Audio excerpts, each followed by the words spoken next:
Yo, what's going on? So, Netmarble released more information, if pretty much all the information you need for the 3.1 update. But before I get into the new cards that are going to be added, mainly the airstrike cards, I want to talk about the nerf first. And you're looking at them. There is the spotter, just melting turrets, and they've nerfed him. So he no longer has that range. Now he only has that range if you have Cassian as his leader. Cassian does have has a passive. There he goes. Look, he's gonna go to work on that turret. Cassian has a passive that gives all organic units a +1 range, which is why he's able to stand outside of the turret's range and just melt these turrets. So pretty much now he's not going to be able to, which makes the card completely useless. There's really no point in using this card anymore, even with Cassian, because he's going to step a foot in there. It's a wrap. There was a bug though. There was a bug where in some matches he would like like maybe a toe within the range and the turret would just shoot him down. So it was like wasted 3 energy. Now I understand that it is OP. I don't agree with the fact that they nerfed it though. Mainly because, listen, you have to have Cassian at level 5 first of all to even use him in ranked. Unless you're in the lower tiers, then yeah, understandable. But not many people have this card Cassian at that actual level where he would be a problem. It's not like the ranked matches were riddled with Cassian players with the spotters. Yeah, every now and then you play that same guy like me, but I was going up against level 8 legendary cards as well as higher level cards as well as units. You know how matchmaking is. This is my deck that I was using. It's a level 4 K2SO, so you can't miss it. Level 4 spotter, and then level 18. I was going up against level 20, level 21, and I was winning matches mainly because I was able to counter them hard and kill their leader. So not only to get this card off, it's not just place a card. No, you have to kill leaders, and that sometimes it's not that easy as it sounds, especially when you got level 8 Boba Fett's, level 8 Snoke. So I guess I understand that it had to be nerfed in some manner, but not the range. Good lord, not the range. Don't do it to him. If anything, lower his cost to 2, because now I'd rather use the ARC Trooper. Why waste 3 energy when yeah, he deals maybe higher DPS than the ARC Trooper, but why spend 3 energy on this card when I can only spend 2 on the ARC Trooper, which is essentially the same thing. But now I have to put a card as a meat shield in front of it. So a little quick rant for you guys, because I had a lot of memories with this card. It's like that highlight. I'm going to save that highlight because I loved it.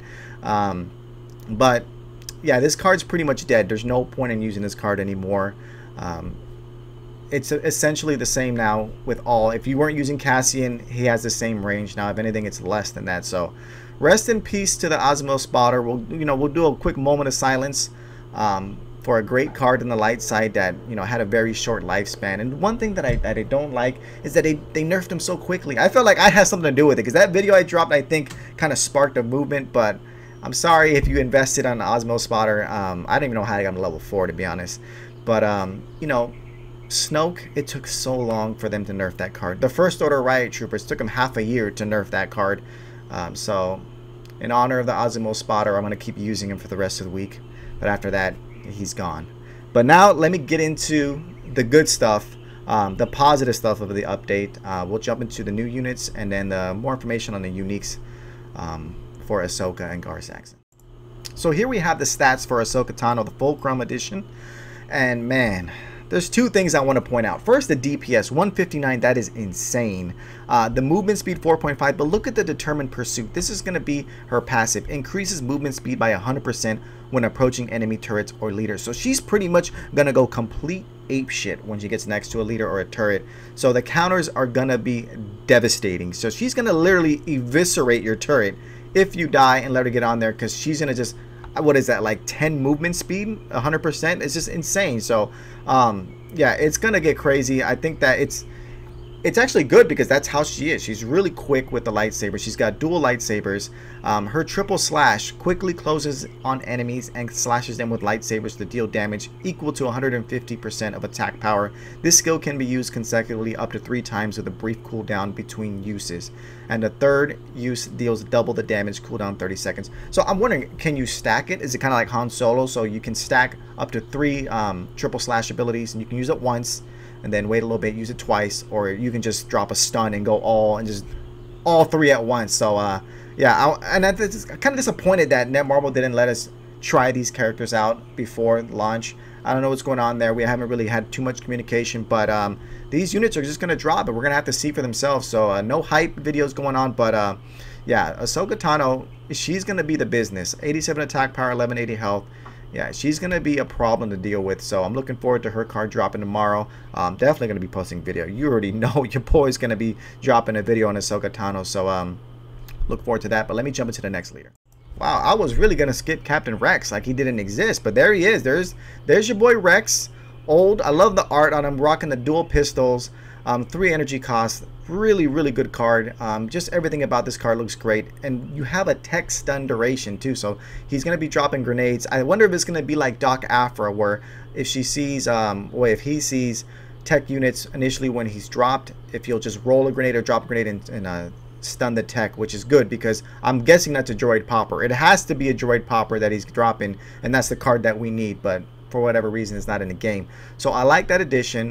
The higher his level gets, I'm pretty sure the stun duration goes higher than that. I'm not sure yet. His health is good, so he's not gonna get, he's not gonna get destroyed with just a regular TIE bomber or what's it called, TIE fighter. So it's a good card. Movement speed 2.3 is a little slow. It's all right though. Good card. I mean, I have nothing but good things to say about this card. It's a long time coming. It should have been in the game. I still would like to have his original clone young version in the game, and somehow kind of incorporate that into the Clone Wars edition.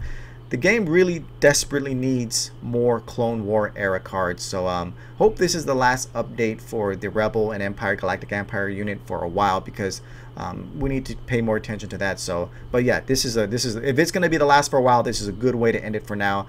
Really looking forward to Ahsoka and this Rex. So I'm gonna be getting both. I don't care. If he's in my season shop, I'm gonna be refreshing with my crystals till I get him, because I really want to use both in the video.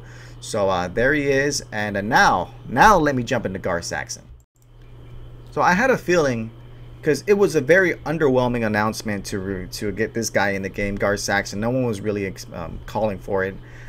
No one predicted it. I know that for sure. But if you take a look at what this guy does, you're going to be impressed, because he does exactly what I wanted Pre-Vizsla to do. In that video, I went over some things, some features and skilled abilities that I would like Pre-Vizsla to do, and he does it.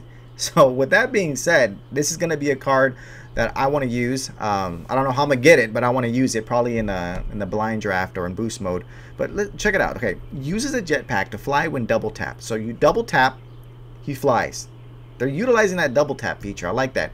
Continuously consumes stamina while flying to avoid enemy attacks. So when he's in the air, you ain't touching him. You'll probably clip his ankles a little bit, but that's about it. When attacking while flying, focus fires the blaster rifle to deal damage to a 200% of attack power before landing. So he's gonna jump up in there and just deal damage while in the air while you can attack him. A little bit OP, but I want to see it in action first. Wrist rocket soars into the air and launches a mini rocket to deal area of effect damage to 300% of attack power. If there are Imperial Super Commandos out on the battlefield, and we'll get into his unique right now, both units launch a combined rocket attack to deal 120% of Imperial Super Commandos attack power as additional damage. So that's insane. He pretty much becomes an AoE card, and in addition, if you have his unique out at the same time, you're going to deal a grip of focus fire damage to a set area, which is going to be great, especially when I'm going up against Empire units, because I mean it's dark side versus dark side in rank for me as it is anyways. Cannot be targeted while using this skill, cooldown 34 seconds, so that's good. He's in the air, you can't shoot him, makes sense. I feel like this is something maybe Boba Fett should have too, but 980 health, which is not good. 76 attack power, so yeah, attack range is 7, so that's really good actually. So I think that this card is going to be really good for people that use Cad Bane and Boba Fett. They'll be able to transition into this pretty easily, since Boba Fett and Cad Bane can jump over obstacles. Which, why can't Ahsoka jump over obstacles? That really bothers me, but for whatever reason she can't. She can jump up in the air, but that's about it though. But let me get into his unique. Yeah, this was obvious. They were going to choose the Imperial Super Commando, so let me show you that card. Alright, so here you have a look at the Imperial Super Commandos. They are going to be Gar Saxon's unique at 3 energy costs, which is a bargain. If it was going to be 4, I was like, nah, I'm good, fam. But 2 guys coming out. For 3 energy is okay with me. But the interesting part about these is these guys can jump over barriers. So if you just drop them, or let's say you die or you drop in the middle, they can jump over the barrier and just start shooting at the first thing that they see, which is going to be kind of nice. That's the first unique of its kind that can do that. But the main thing is that, like we mentioned with Gar Saxon, when you pretty much activate Gar Saxon's skilled ability where he jumps up in the air, these guys are going with him also. So that's going to be a really nice animation to see all 3 of them jump up and just unleash a barrage of missiles down at the targeted area. So I know that Gar Saxon is going to be immune to any damage. It remains to be seen if these guys will be able to not take any damage during this animation where they're jumping sky high in the air. But anyways, let me get into the new units, starting with the Empire. So here's the design of the TIE Defender. Really nice looking ship. 5 energy cost. That's pretty steep, but for what it does, it looks like it's going to put in some nice work. Fires 6 missiles and targets enemies with a certain range and deals intense area of effect damage.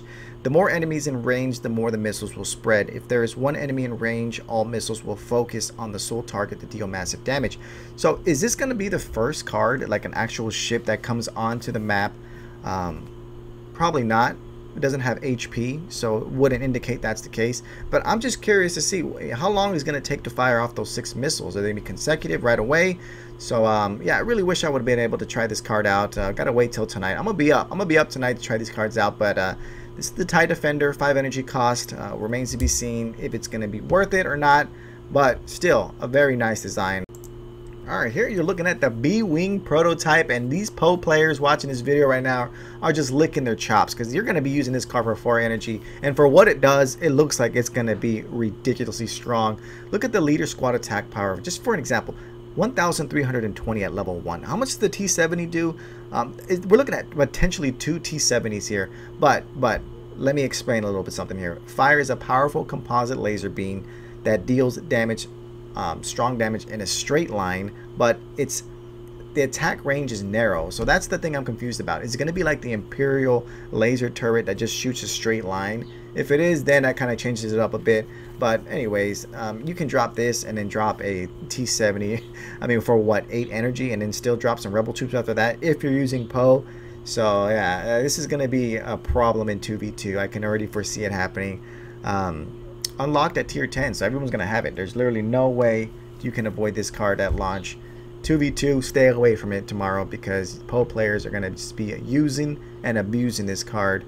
I want to see how it works, but let me get into some of the buffs and some of the nerfs that were added to this update as well. So Ezra Bridger was the sole recipient that they felt they needed to buff. No other leader got nerfed in this update, which is strange because I felt like Obi-Wan and his Terminator status needs to get nerfed because that guy does not go down, but that's for another day. So basically what's happening here is before, when Ezra's health went below 40%, all of the organic units got a measly 10% attack speed. Now if he has full health, every time he loses health by 10%, his organic allies attack speed increases by 3%. So it's pretty much a hyper adrenal. The more HP he loses, the more attack speed his organic units at, which makes a lot of sense because let's say if you're about to die, you're at like maybe one more shot from getting killed, but you manage to kill the leader. Now at this point, you just counter hard with a bunch of organic units on the opposite lane or whatever lane, and hold off on getting the HP. Don't get your HP yet until your units die because the less HP he has, the higher attack speed they get, and I think it's maxed out at 27%. So you're gonna see a lot of Ezra Bridger users avoiding to get the HP pack until it's absolutely necessary. But then again, if I can already see this happening, like, you know, you're staying at the lowest possible health so that you can maximize the attack speed, and then someone drops a Deoxys and you can't get to your HP in time. Hey, now you're screwed. But this is the only buff for the leader. I'll get into some units. Actually, let me jump into the next unit. No pun intended. Jump Troopers. Alright, so the Imperial Jump Troopers is a pretty interesting card. I just never used it because I felt like any card that's 4 energy requires cost of 4 energy that can be wiped away with a 3 energy X-Wing is just not worth it for me. So I never use these cards. But now they've been given just pretty much just change the card completely. Now you can actually drop this card anywhere. So the same as Darth Maul's Sith Probe Droids or Dooku's unique, you can now drop this Imperial Jump Trooper on any turret, which and they decrease it to 3. Now it's not 4 anymore. There's still going to be 4 energy. I don't know. I haven't used this card rarely ever to see how much damage they can do to a turret without being interrupted or whatever. So what I would do is I would drop that the first order TIE fighter to pretty much nullify the turret for 5 seconds, and then I can see that happening. But that's going to cost you what, 7 energy? So I don't know. It'd be interesting how they're going to use this. I mean, the dark side does need a card like this because they don't have any cheese card like this unless you're using Maul and Dooku, of course. But this is the unit. This is the first unit of the dark side that you can actually drop on a turret with a little bit of cheese. So it's good that they added this. I'm just curious to see if it's really going to be effective. That's 4 energy you're dropping on a turret, and I want to see if you can at least take at least somewhat less than half of the turret. But I know that the Rebel dropship, the Dracelian, is only 3 energy cost. And I don't even use that card. It's not really effective. So interesting to see how much damage it does on a turret based on the level as well. But pretty unique change to this card. It kind of brings more life to it. I want to give it a shot, but I won't be leveling it up to try it. I'll probably use it in maybe a 2v2 or check it out. But anyways, let me jump to the next one. So this buff to these units was kind of confusing because it says they're giving 50% additional damage. Again, these are the Phoenix Squadron and Republic Commando, both cards that I don't use. 50% additional damage to nearby units, but aren't all units going to be nearby? I mean, is there like, does it not do damage to units that are not close or no damage at all? So I thought it's just 50% additional damage, period, not to nearby units, because when they get within range, technically that's nearby. But I didn't understand that. Maybe you can clear it up for me in the comments.